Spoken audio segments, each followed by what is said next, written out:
मेरे प्रिय मित्र विनायक जी ने मुझे कुछ ही समय पूर्व एक वीडियो क्लिप भेजी जो कुल 17 मिनट 5 सेकंड की है, जिसमें श्रीमान रजनीश जी अपनी शिष्य मंडली के समक्ष बड़ी उपहास और व्यंग भरी भाषा शैली में आदिदेव गणेश, माँ पार्वती, भगवान शिव और भारत के सभी धर्म ग्रंथों की खिल्ली उड़ा रहे हैं। वे तो भारत के सभी धर्म ग्रंथों को बकवास से भरे हुए कह रहे हैं।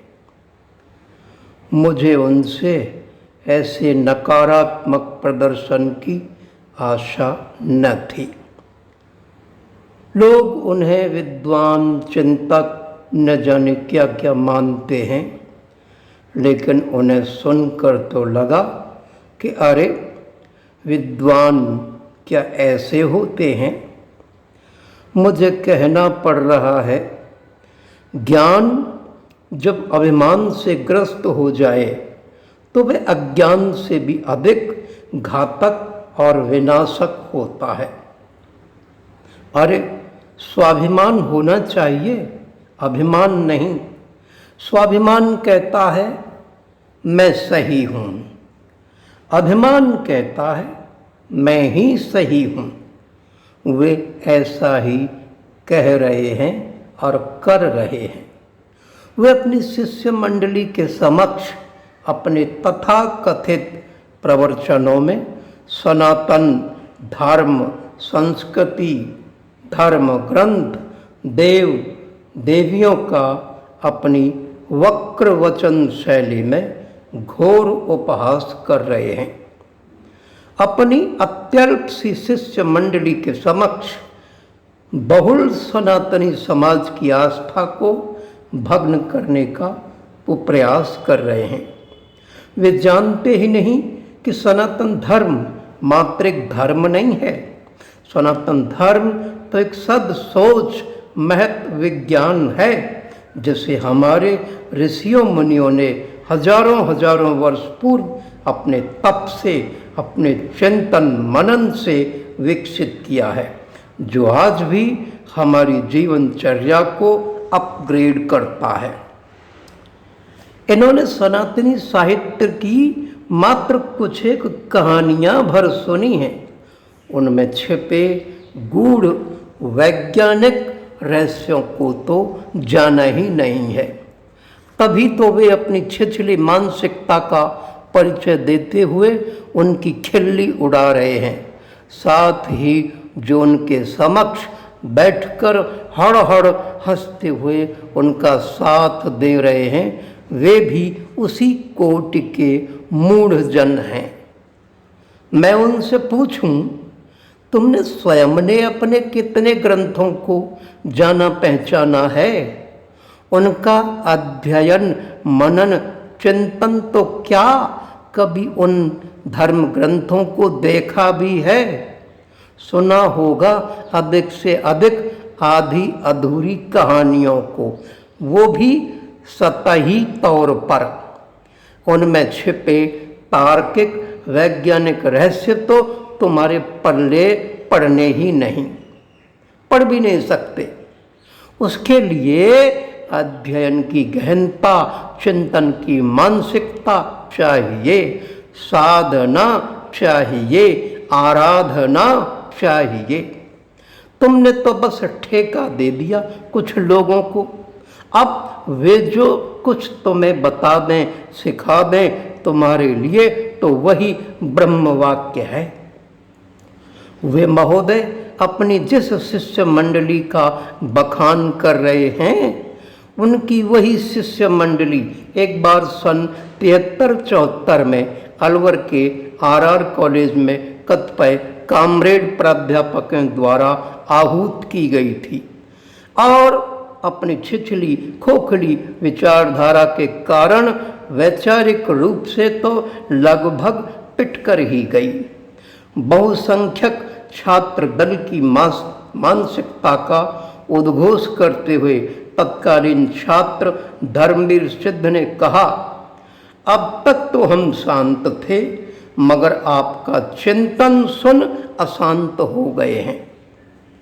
अब उनके द्वारा उठाए गए कतिपय प्रश्न और देवी देवताओं पर आरोपित की गई मिथ्या धारणाओं के संबंध में उनकी मति पर छाए मैल के प्रक्षालनार्थ संक्षिप्त स्पष्टीकरण।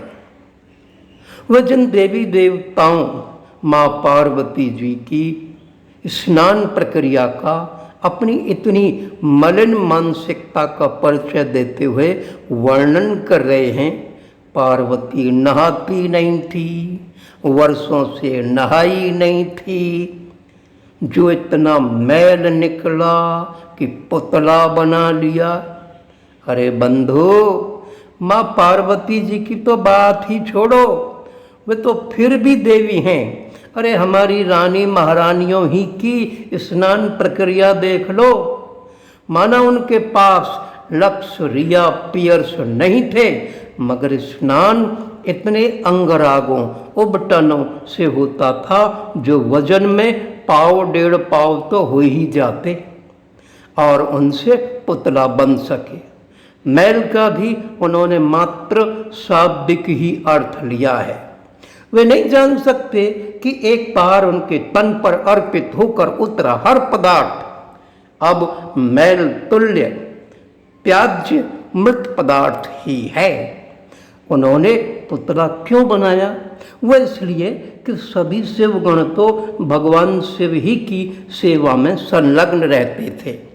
उन्होंने अपनी सेवा के लिए, अपने ममत्व तोष के लिए बनाया।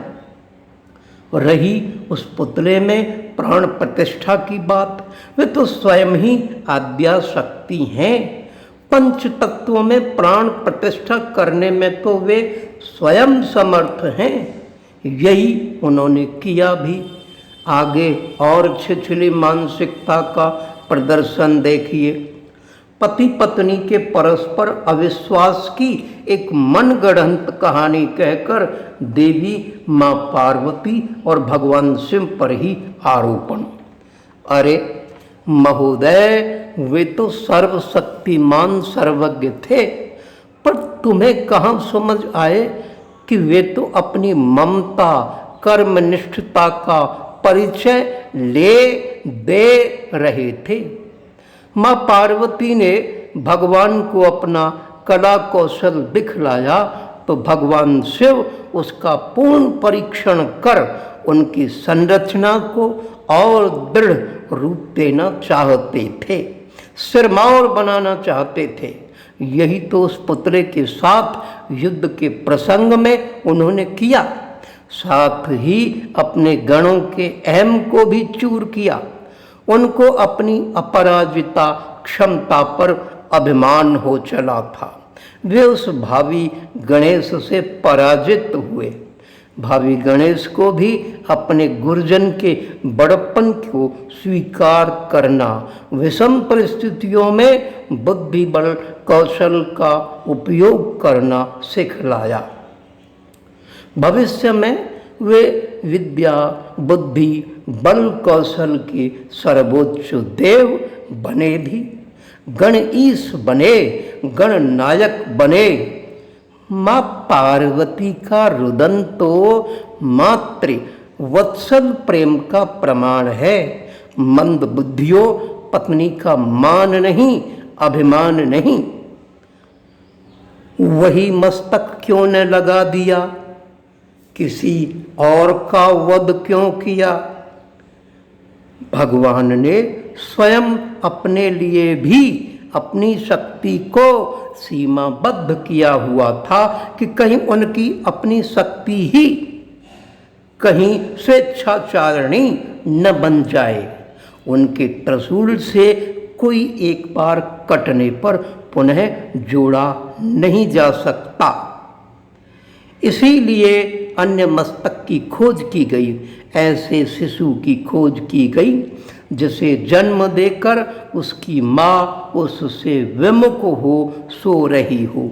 वह हथनी का एक कलभ मिला जिसकी माँ उससे विमुख सो रही थी। उस कलभ को अपनी योनि से विमुखा माँ से मुक्ति मिली। यहाँ उस भावी गणेश को नवजीवन मिला। यह परोक्षतः समाज को भी ये शिक्षा दी गई कि प्रसवनी माँ को अपने सद्यजात शिशु से विमुख नहीं सोना चाहिए। कोई भी हिंसक जीव प्राणी जैसे चूहे, कुत्ते, बिल्ली आदि शिशु को हानि पहुंचा सकते हैं और समाज में प्रायः ऐसा देखा भी गया है। उन भगवान शिव की महत्ता को उसने कितना जाना, जिन्हें आज नासा जेनेवा स्थित European centre of research and particle physics जानता है और उनके परम देवत्व को मानता है। क्या उन श्रीमान का चिंतन विज्ञान की शोध के स्तर को पहुंच पाएगा? उन्हीं सर्वज्ञ शिव ने उक्त शिशु में से सभी कमियों को दूर कर उन्हें प्रथम पूजनीय, प्रथम वंदनीय बनाया। हाथी जैसा विशाल मस्तक उनके उसी असीम ज्ञान का, विवेक का प्रतीक है। उस मुख के लिए भोजन और भोजन के लिए उतना ही उदर भी आवश्यक है। अरे उस व्यक्तित्व का पहले कुछ अंश परिचय तो पालो, तब खिल्ली उड़ाना। गणपति बप्पा मोरया इसका भी उपहास किया। अरे बंधु, माँ जीजाबाई के पश्चात संपूर्ण हिंदू समाज को एकता के सूत्र में बांधने हेतु श्री बाल गंगाधर जी तिलक ने गणपति महोत्सव आरंभ किया था। उनके ही वे सद्प्रयास थे जो तुम विधर्मियों के शासनोपरांत अपना ज्ञान बेचने की दुकान महाराष्ट्र में खोल पाए। और जब थोथा ज्ञान न बिका, दुकान न चली, तो उन अंध अमेरिका वासियों के पीछे काने सरदार बनने के लिए भाग गए। अरे तुमने तो औरों के पैर काटकर अपना कद ऊंचा करना चाहा। कहीं अपनी प्रतिभा का, अपने सनातन धर्म का उत्थान करने, पुनर्जागरण करने हेतु उपयोग किया होता तो तुम्हारा इहलोक परलोक सुधर गया होता। पर दोष तुम्हारा नहीं, दोष उस आधुनिक जगत का है जिसे तुम जैसे आराध्य मिले, जिस धर्म का आस्वादन करने विदेशी यहाँ आ रहे हैं, विडंबना उसी पर ये लोग खिलखिला रहे हैं।